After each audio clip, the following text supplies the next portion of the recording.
The Friday Funda is something that's become quite popular within Godrej and outside. It's particularly on our campus, this space as a center for innovative ideas. So almost every week, and performers who come and give talks and perform on different things. You must have known that we've had dancers, we've had singers, we've had people in the past, and we will continue with that.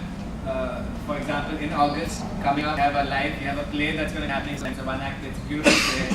A very famous actress. Hindi, we were thinking, should it be English, Hindi, or Marathi, because she can do it all. Finally, we decided Hindi. Thank you. I'm quite overwhelmed because my name is Ramya Pandian. I've been an Andheri girl all my life. Grew up in Marol. Nobody in the rest of the city knew where Marol was. I tell them, where the airport is, go a little after that, then take a left, then a right, and that's pretty much where I come from. I grew up in a family. I'm an only child. Somewhere along the way, I managed to become an MBA. I've been a corporate for the things, and that's pretty much all there is to me. IdeaSmith is something that it's not really something I ever would have thought, and it's created opportunities and a place for a lot of new experiences for me. So what I'm going to do, pick up some of the more interesting stories that came up. I've actually spent the last week going through my blogs and the conversations and the very many emails and chats that have occurred in the course of my journey. And honestly, there was so much there. I didn't know what would be interesting to know, what would be most important or relevant. So I've just taken the liberty of picking out a few. So yes, for a very long time, this is all there was to IdeaSmith. There's a picture of a tattoo that I got when I was 24. Yeah, I'm quite old now. Over 20. That's right. So, before that, this is a line that I read in a speech that which was later picked up by Baz Luhrmann and put into a song called Very in the afternoon. It was too early for me to sneak out. HR used to sit right near the door and keep a watch on me. Early and half day, salary cutting. I think the organization only a few months, so I really didn't feel up to taking those chances. So I decided to look at sites I was able to access. Firstly, there were much fewer sites available then, and then there were others. So I looked at this site that I used to visit a lot called howstuffworks.com. I would have visited before that because I was completely a backbencher in school, and the site was very much like an encyclopedia. There are people who want a lot of gyan and the first rankers and all read. There's nothing else to read. So most articles said how blogs work. I had no idea what blogs were. I decided a short form for weblog, which is an online journal. So I went on to give a lot of detail about posts are arranged in chronological order, and it uses hypertext markup language and something blah blah. There was a link there which said these are some services which offer blogging if I was interested. I clicked through, and before I knew it, I said, okay, it says set up a blog, and then I typed out a few words, and my words are on the internet. The one thing is, it said you need a name to put down there. And since I was one of the founders of the internet in India, very, very hefty ideas to those steps, by the way. He and a lot of other people used to keep telling me the internet is a very dangerous, horrible men who will be out to get you and steal your money and do all kinds of crazy things to you. So, and I said, okay, I better not put up my name and my gender. What else is there about me? I said, let me cook up a fictitious name. Wordsmith already takes words, I like pictures. Works with gold, so an IdeaSmith works with ideas. It was very pretentious. I was very young. I didn't think it would become a lot more than that, but that's one I just stuck. So that's how IdeaSmith came to me. So this is where I started, and over time, with little things that my readers started to pick up a little. Oh, incidentally, speaking about readers, I wrote a post, and then the team came back, and there was a lot of work. And 3 months later, again, there was another idea to how stuff works again. So I said, let me check out what was that thing I wrote a long time back. I left a comment. I was amazed. Who in this entire world on the internet to come at my site and leave a comment? I went back to their site, they had a blog, and then they had linked to write one more post and see who comes to look at my post now. There's somebody who doesn't even know me and the time and read my post. And I started writing, readers started coming, and it was addictive. It's an attention thing. I love attention. I'm unabashed about it now, but I write something and then people say, yeah, I don't need to go through a publisher. And over time, without realizing it, I started reading about myself. I was very, very scared about not reading too much, but with these little things I put on me. So It was very fragmented in the start. So my readers knew I was a 20-something with Mumbaikar because I used to write about the city a lot. Book lover, woman is a tag that got hung on me at some point of time. I don't even know why. I think somebody out there decided this is a woman and she's talking too much, so let me just call her a feminist. Because I don't think I've ever really expressed any feminist views. I'll talk about the gay rights bit in a little while. And funny, but somewhere along the way, it's come to this. So my readers do know what I look, which leaves me looking like this most of the time because I get a lot of comments saying, "You don't look so great. Style guide, look at the way you're dressed. You're wearing sneakers with this. What is wrong with you?" So these fun moments happening. Okay, so this is a very cluttered thing, all the properties that IdeaSmith has online. Properties is another one of those important words that is used these days. So the IdeaSmithy is my main blog, the blog that I started with. Somewhere along the way, another extra came to be, which looks at dating, relationships, occasionally male bashing. Well, okay, when I'm in that kind of a mood. This is a cartoon character I've created. I picked this girl most what I looked like at that point of time, because all the other characters were white and blonde haired, put out there on the net. Whether that audience likes you or not is a different thing, but there are people willing to read, willing to have to say, willing to debate with you on the things, and it's been extremely. So this is a picture that I took on Andheri flyover rainy day. I couldn't get an auto and I had to walk across. This view doesn't exist anymore because on both sides of Andheri flyover, additional flyovers that have been built. So that spot where I took this from is, I think, somewhere hanging in the flyover now. Hello and thank you for coming.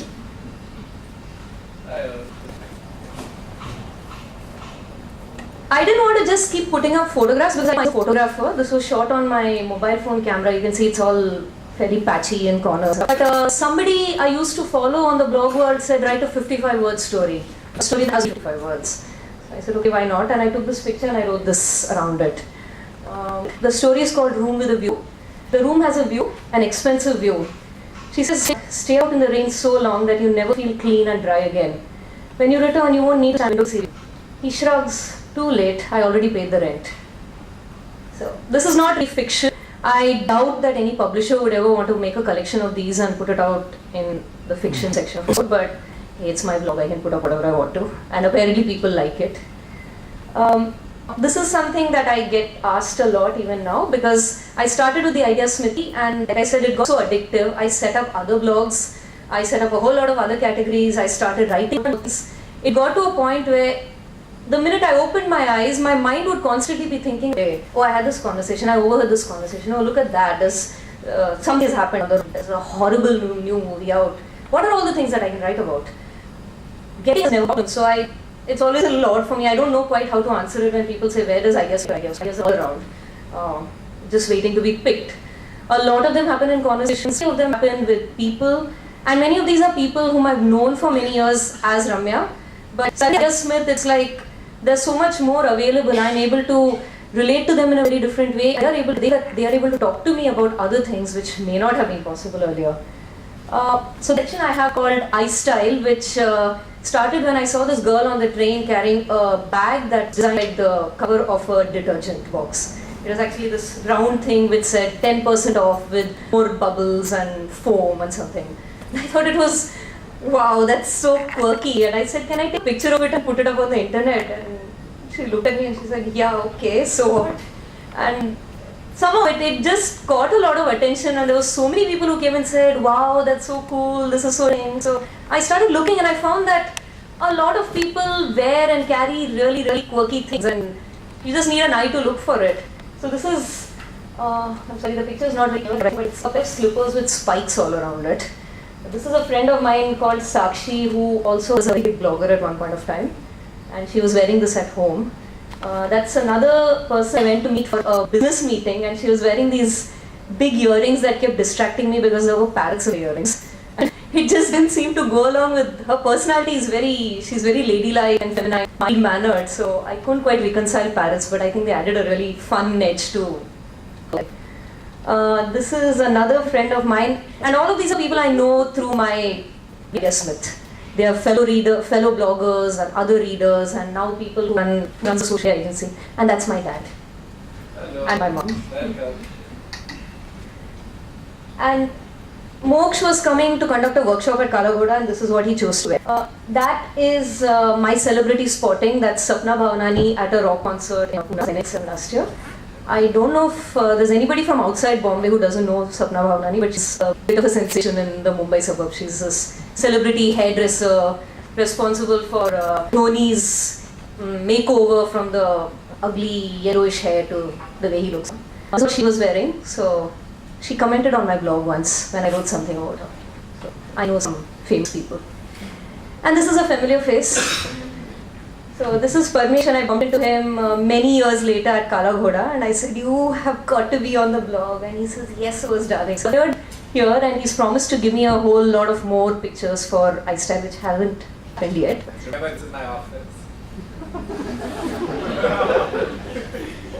Be proud of who you are. Yes, stop. Change the picture. Can everybody see clearly? Let's take a look at it. So,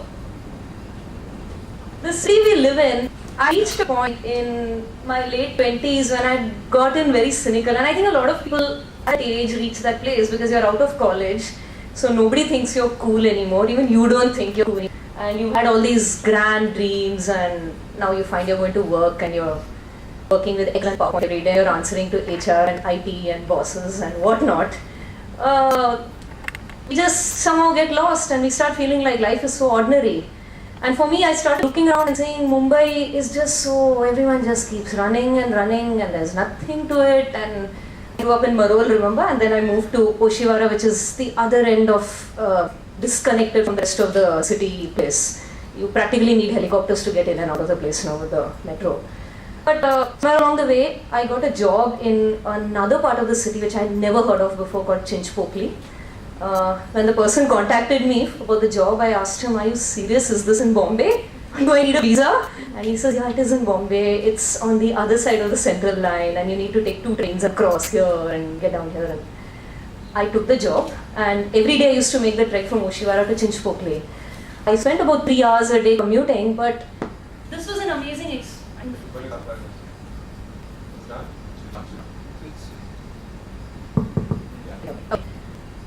I got to see so many things and hear so many things that would not have been possible before, and I realized something. Bombay being the way it is and public transport being the way it is, we just don't really see the city in its entirety. We know our little islands. So if you live in Andheri, then you probably know Marol and Oshiwara and Versova and Juhu. If you grew up in South Bombay, then you probably think the sun rises and ends. Sets in South Bombay. The world ends in South Bombay. Yeah, this South Bombay people. Of course, some people manage to get out and become Vikhroli citizens, but it doesn't happen to everybody. And I thought, hey, maybe it would be good to write about this. There's this whole urban angst that's there because we don't even realize there's a world outside, not just our city, but outside our own suburb or our own station. Let me try writing about that.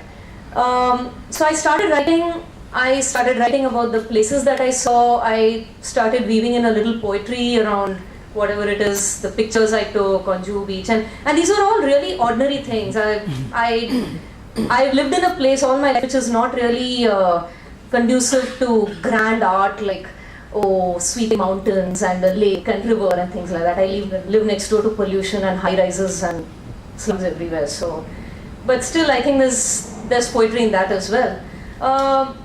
So this is a post I wrote which was called A Survival Guide to Mumbai Trains, because I spent so much time in trains. I love trains now. I think the city would not function if there weren't trains. So this post has a very boring title, but this came up because a friend of mine from outside Bombay told me this incident that happened to her first train journey, and she said the ticket collector came and said, "Ticket how?" And I said, "Mere paas nahi hai." And I said, "Why? You didn't buy the ticket?" And she says, "I bought it and I threw it away." I said, "You're not supposed to throw it away. You're supposed to carry it with you till the end of the journey." And she says, "How am I supposed to know that? It doesn't say so anywhere. And I don't even know which train to take, which platform to go to. And everybody's running around all over the place. I don't know who to ask, how to get into a train." I said, "Okay, yeah, maybe it just comes naturally to me because I grew up in this place. I was taken with my mom and my dad on all these trains and all. So I know how to navigate the city, but it doesn't come naturally to everyone." So I wrote this post, and to my surprise it got linked to a lot and got passed around. a sample is, I didn't want to make it a really boring post saying stand in line, get a ticket, go and whatever, stand in this place, men please don't get into the ladies compartment, things like that. So this is a little excerpt. I didn't have place on the slide for the entire post, but the post ended with a list of top 10 tips, and one of the tips is do stretching exercises because you are never too tall for a Mumbai train. But you also need to be flexible because if your head hits the overhanging those holders, then you're going to be knocked out, and nobody will be there to catch you. You'll be one knocked body standing in between, caught in between 10 other people in the compartment, and you don't know where you're going to fall. So, yeah. You can stop me if you have any questions at this point of time, at any point of time, because it just occurred to me that I've been talking a lot and. Questions after. Okay. Okay, I'm not really used to this because everything to do with IdeaSmith has been in conversation. So I write a post and somebody comments on it. People sometimes leave comments that are longer than the post itself. One of my readers actually leaves comments to my poems in poetry format. So there's very nice things like that happening. And then people leave comments saying, I want to hear about this. So that leads to another post. So I'm really used to conversations. Now, this is something that's very special to me. Much after I got into blogging and to be IdeaSmith and meet a lot of people, one of the people I met there, we were sitting in a coffee shop together, and we had been friends for a while. We'd go to a lot of these blogger events together. And she said, I'm gay. I said, okay, do you want another coffee? And that was all there was to it. And a few months later, she said, I'm setting up a new blog, and it's called AC. It's a blog that will deal with homosexuality in India. So would you like to come and blog for us? I said, but I'm not gay. And she said, that doesn't matter. You have a voice, you have people listening to you, and you have an opinion. Come and write about what it means to be a straight person and how a straight person looks at gay people. Come and write about being the straight voice of gay community. I said, okay. So this was the post I wrote for her, about her. It's called Can a Straight Woman and a Lesbian Woman Be Friends? This is a tip off to क्या एक लड़का और लड़की दोस्त हो सकते हैं. So, but she's very Bollywood. Now, when I started IdeaSmith, I had no way of knowing that it would go on for 8 years. I think if I'd sat and thought at that point of time, if someone had come and told me you're going to be writing straight out for 8 years, I just checked. It turns out I've published some 2,000 odd posts in this time across 7 different blogs. Some of those blogs don't exist anymore. Some of them have just died away. Some of them have been shut away because they shouldn't be around, and they'll probably serve to be incriminating evidence at some point of time. So I should probably delete them altogether. But they just happened because it happened one step at a time. I took a step, and then suddenly there were more things to write about. Suddenly there were other conversations happening. This is the most recent big event that happened to IdeaSmith. And please pardon me for referring to myself in third person. I still can't get used to the idea of people looking at me and referring to me as IdeaSmith. I'm still used to IdeaSmith being something that I read on a computer screen and somebody else commenting to it. So Novel Race was a race on Twitter among a bunch of writers, amateur writers, professional writers, anybody who wanted to write. The premise of this was that it started in June 2009, and the deadline was October 31st, 2009. And the premise was that you would start writing. And the thing that happens with writers is anybody who's ever tried to write a novel will know it's an extremely lonely experience. It's horrible. And typically you start writing a novel after you're in your 20s, 30s, and even later. By then you're so used to having so many people around you, family, friends, colleagues, and suddenly you're sitting in this vacuum and you're writing and writing and writing, and nobody knows what you're writing, and you still can't articulate what you want to say, and you have no idea whether it's good, whether it's going to go anywhere, whether anyone's ever going to publish it, none of those things. And you give up. Most writers don't manage to finish their first draft. Of the people who finish their first draft, many of them don't manage to get a publisher. The ones who get a pitch through to a publisher, it fails there, it doesn't get accepted. I've been through most of that journey. I managed to complete Novel Race. So coming back to Novel Race, you're supposed to write, and every week you were supposed to tweet your word count. So it was a race. So you'd see other people also running and say, hey, he's gotten ahead of me, let me get into this and also write. And this was a site that the founders set up which would capture the most recent word count. Shamil Basu is over there. If anybody's read, he was one of the organizers. He did finish his novel, and after he finished it, he said it to one, so he would go down the list. So it's not that I raced Shamil Basu. Angad over there actually managed to complete 3 books. And Angad apparently wrote his entire book on his mobile phone. Now these are amazing people who I never would have had a chance to meet if it wasn't for Twitter.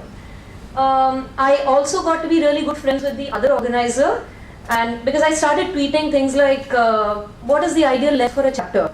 I have a character but I don't like him at all. I don't want to think about him, let alone write about him. How do I deal with this?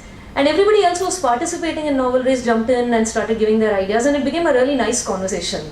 So the other person, his name is Aditya. He's a good friend, he's my fellow writer, and if and when my book ever comes out, his name will be right on top with acknowledgements. He promises that the same will be so when his book comes out. So this book really was born because I had been writing for all these years, and because something like Novel Race came about, which pushed me and said, get into it and just write. Now coming back to another aspect of IdeaSmith, one of the big things about being IdeaSmith has been, that's one of my old friends, long-time readers and friends, Neeraj.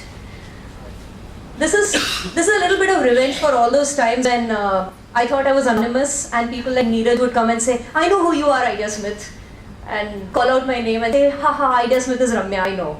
So, I was anonymous all the way till 2009, that's 5 years.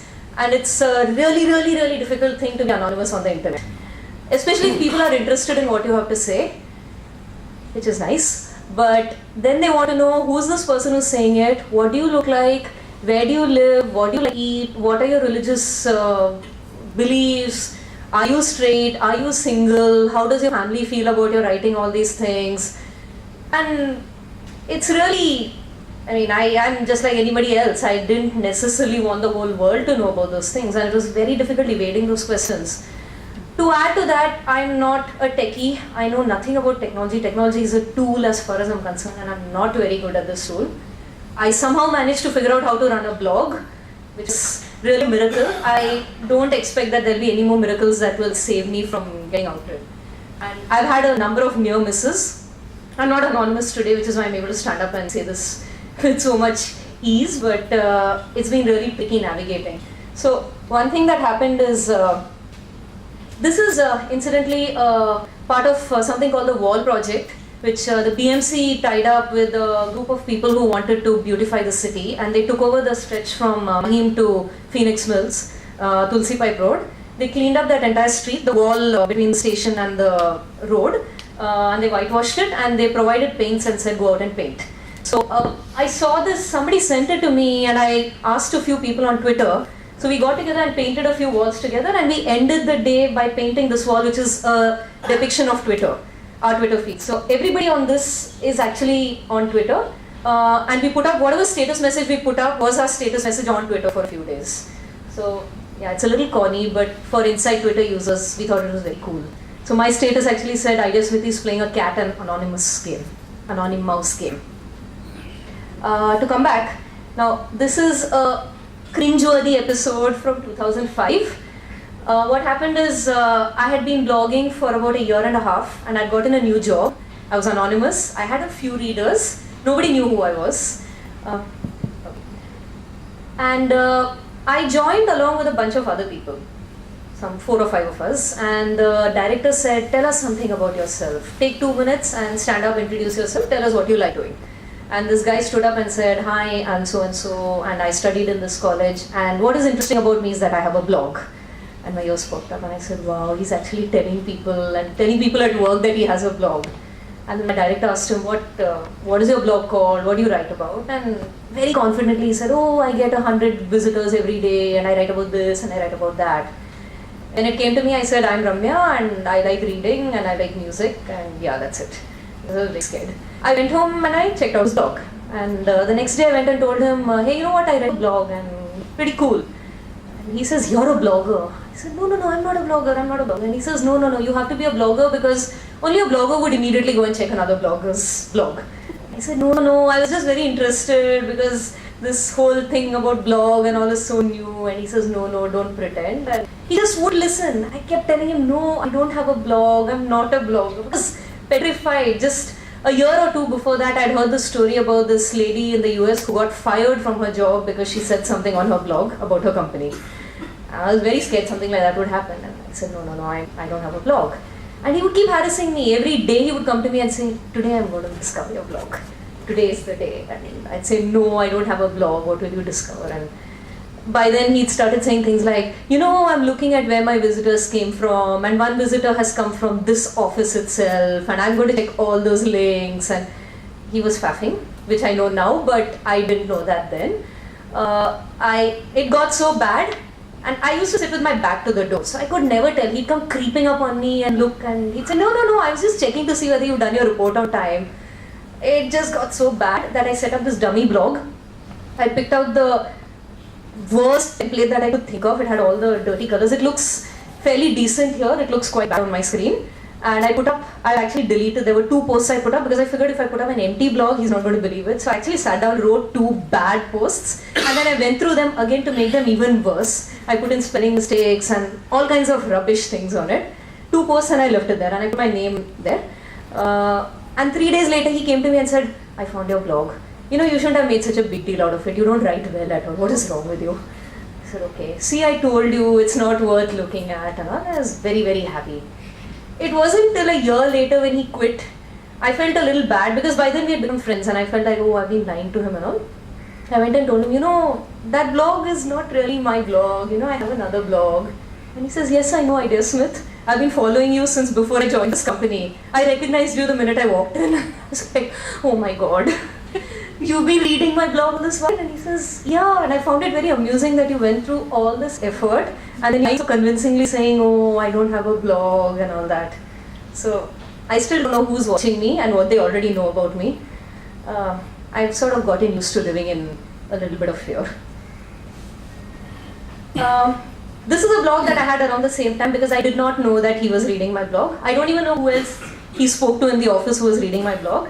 This blog was called Office Capers, and I would report all kinds of funny conversations that happened at work, and there were a lot of them. You wouldn't think that, but there were, and maybe you do think that.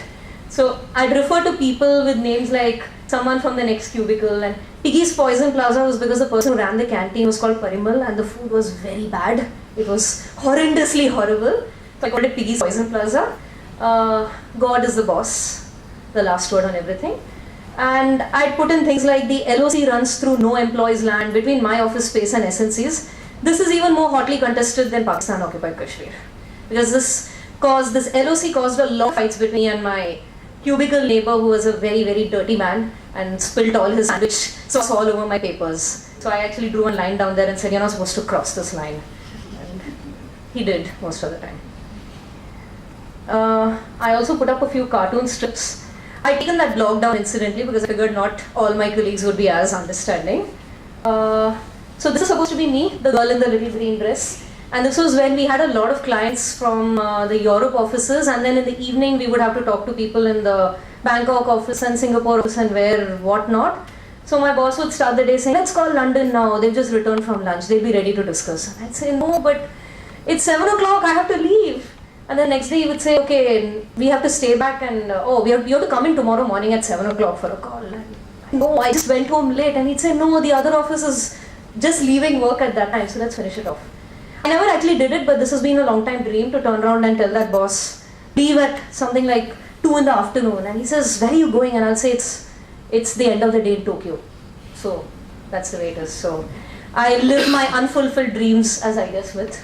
This never happened. I never had the guts to actually do that.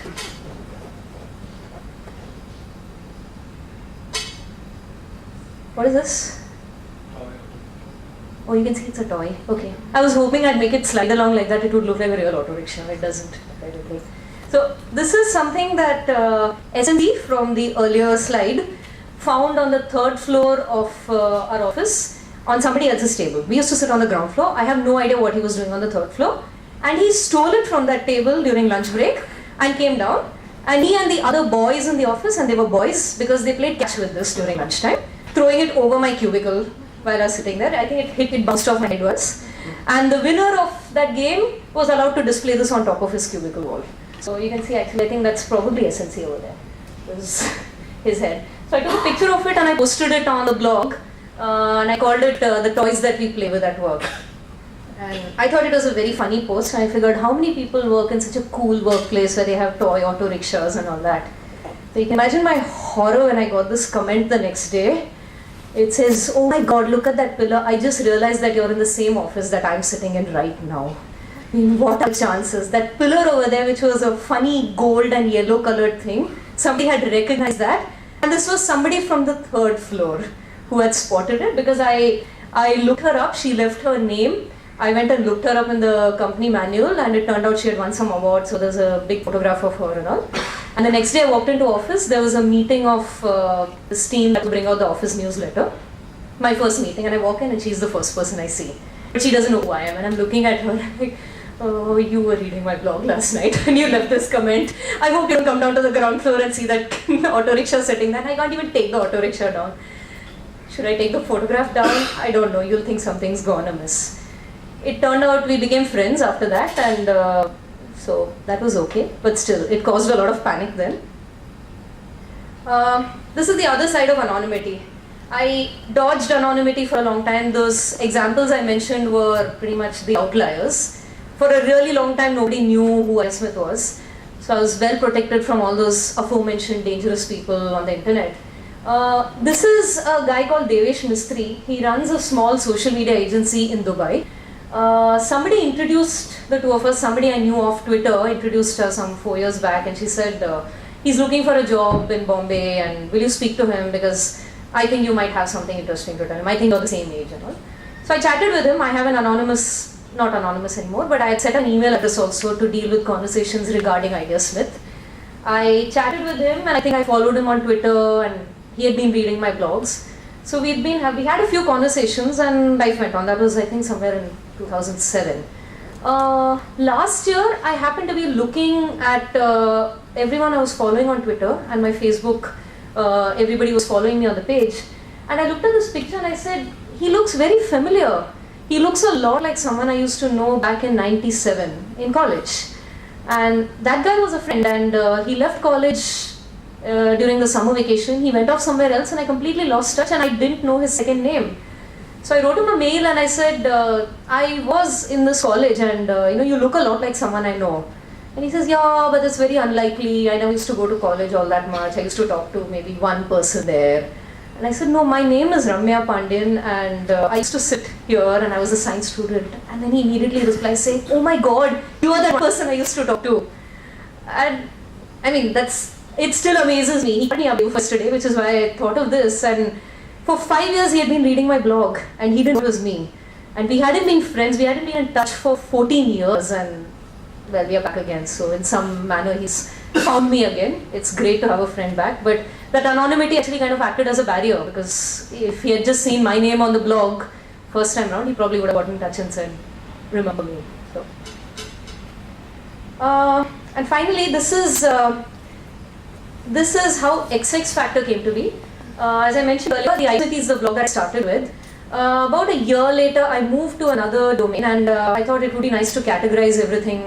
I'm quite compulsive when it comes to organizing things, so I had to sit and categorize everything that I had written. And I found I was writing a lot about the city and I was writing a lot about being a woman. Much of it at that point of time had to do with what I did not like about men, but at that age I was defining myself as a woman in how I was different from men, the men around me. So I said, why not put that into a different blog? And I called it XX Factor because XX chromosomes. And well, really, there's been so much that I have thought about and written about the experience of being a woman in a relationship, a woman at work, as a daughter, as a sister, as a friend, a girlfriend, a wife. We know this. I mean, this is not really new. This is, I think that this seems to be a hot topic for some reason. Most of the brands are picking on this, the whole woman empowerment thing. That's not the place I was coming from. I think I was on that journey anyway in my life where I was defining myself as a professional and also as a woman. Exploring who I was in relationships, the confusion I felt, the fact that I didn't have a lot of strong role models who were also women in the workplace. I just took all of that angst and that confusion and I put it into a blog. And you know what? This is really funny, but in some very odd way, I became a role model for a lot of the readers of my blog, the younger readers. It still surprises me, but I get emails from girls who are teenagers or maybe in their early 20s saying things like, I want to work, but my family does not really think it would be good for me in the market. Or, I like this guy, but I don't know if he's going to commit, and my family wants me to marry soon. What am I going to do? What would you do in a situation like that? The first few times those emails came up, I wrote back to them saying, how do I know? I'm not a relationship counselor. I don't have any kind of credentials to advise you on your relationships. I can't even say I'm a successful relationship. You can see all the posts that I put up are all because I have so much of confusion and angst. And some of them got back and said, no, but you voice all our concerns. You're putting out there exactly what I'm thinking. I feel like this is my life you're talking about. And that was really, really nice and humbling experience. I think it continues to be so.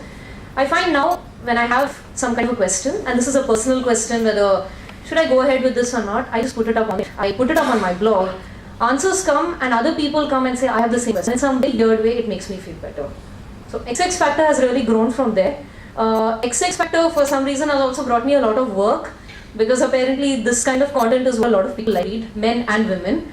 The battle between the sexes is, I think, probably one of the most interesting topics for anybody of any sex, any orientation whatsoever. So now this is one of the cringeworthy things that happened because I was anonymous. I was on this blind date. I had been pushed into meeting somebody, a friend's husband's colleague, and I took him to this nice little restaurant in town where I assumed there wouldn't be too many people around.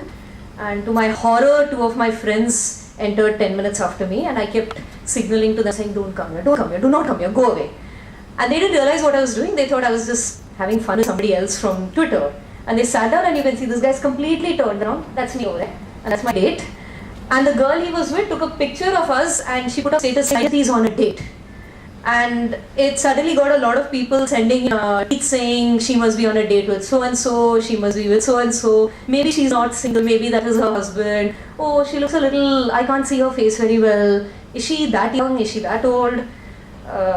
It was too late to take that tweet down. That's been buried in a lot of others. He never saw me again. I don't know whether he saw the tweet and decided I don't want to be with somebody who gets tweeted about like this. So, and this is finally one of the most humbling experiences I've had as IdeaSmith.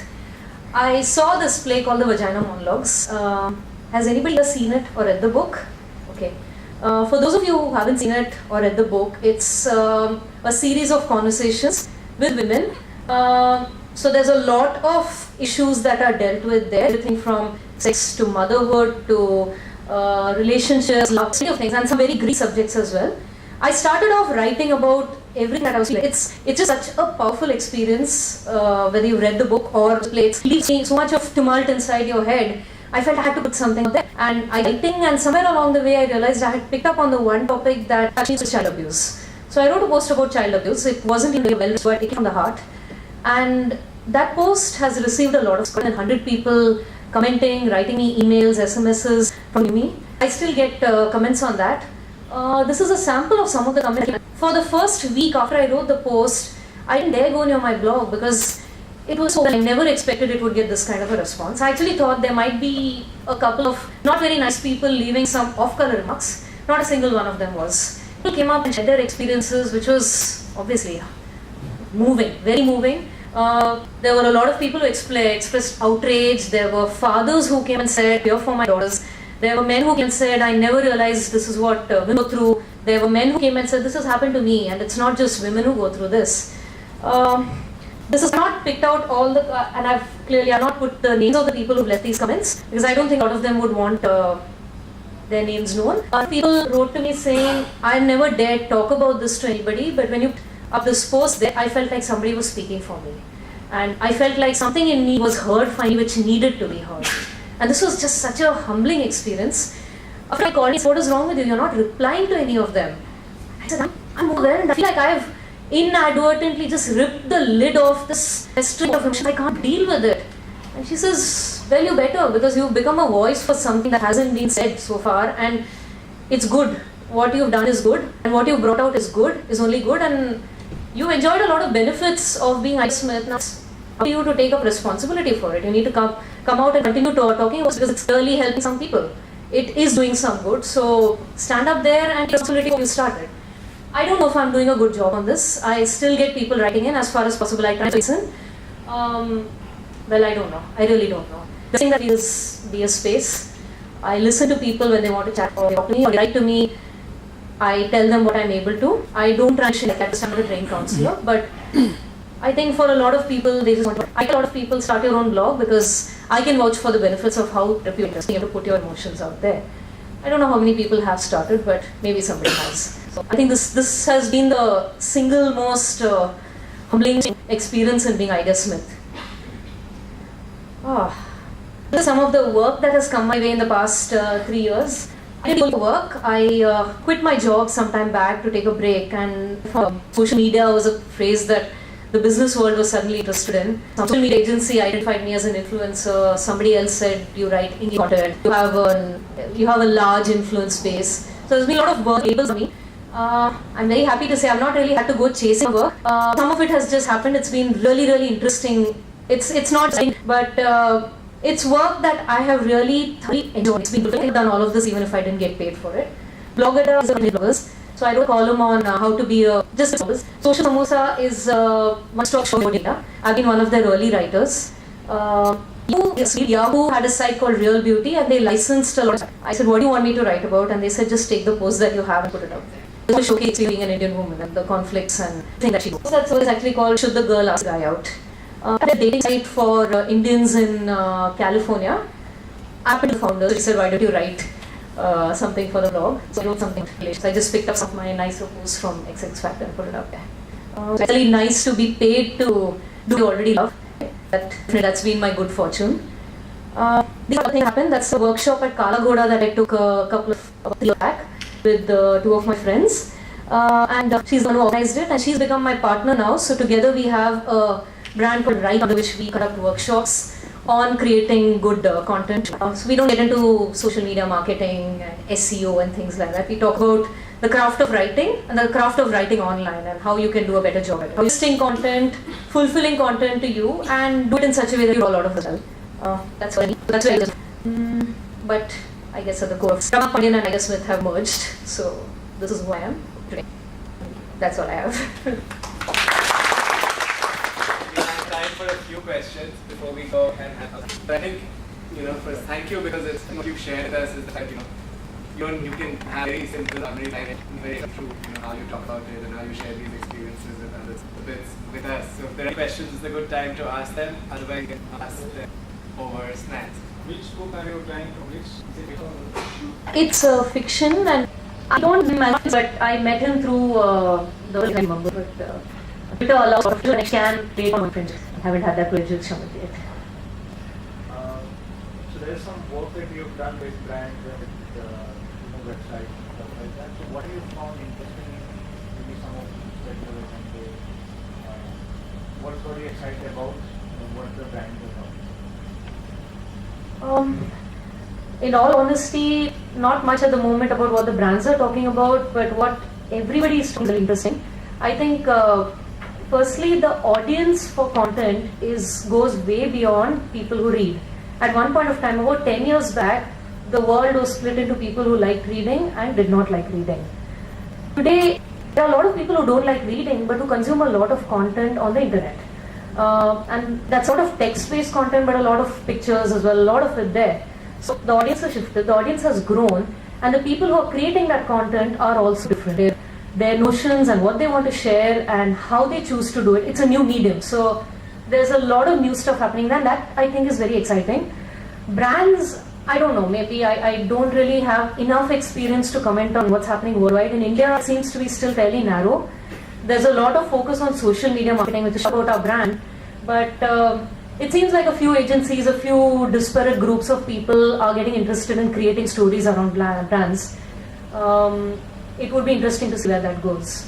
So my question was more, have you attended blogger meets that brands might have kind of facilitated, and have you found something interesting in those, or what have you found? Yes, I have actually. Indie Blogger conducts a lot of brand brand-driven blogger meets. I've attended some of those. I attended this event conducted to promote MasterChef India before they came to, before they launched.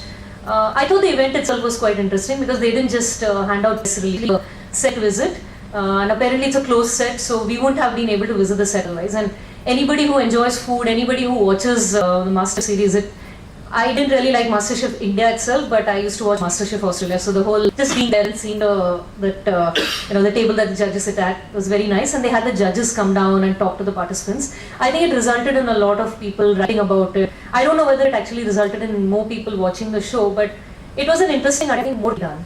But well, the beginning. I don't know if that answers the question, but. So, spoken about how you tried very hard to be anonymous in your blogger life, in your online life and persona separate from your real life. But in this day and age with Facebook, YouTube, where people are in some way actively encouraged to, sync or become online, what do you think of anonymity on the internet now and about that? I still think a person should have the right to be anonymous if they want to, because I struggled with it for so many years, and we are not in a day and age that respects privacy. And it seems like privacy is becoming sooner and sooner getting to be an outdated notion. I still believe if a person wants to be anonymous, they should be allowed to, but the reality is that's not the case. And only option I had was to get with it. Sooner or later, somebody ran a contest on Twitter saying, "Who is IdeaSmith? I'll buy dinner for whoever." And it was extremely disturbing to me because I was ready for it. So at some point of time, I decided I'm just going to write a post saying this is a photograph of myself. And I wrote a poem about anonymity. And I said, I bid you a fond goodbye. Because I realized if I didn't do it on my own, my identity would be snatched from me. But somebody else would come and break that news. It's really difficult. If you have a blog, you can't leave a comment on somebody else's blog and expect to stay anonymous. One of my readers wanted to be anonymous under the name of Scarlett O'Hara.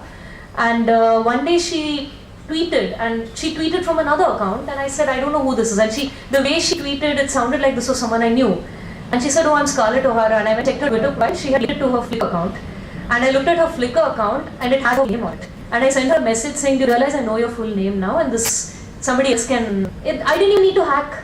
I didn't need to be a techie. It was a simple thing, just following the trail down where it is. And it's so easy to make a mistake like that. I think just realistically, either don't go online if you're anonymous, or then be prepared for everybody to see who you are.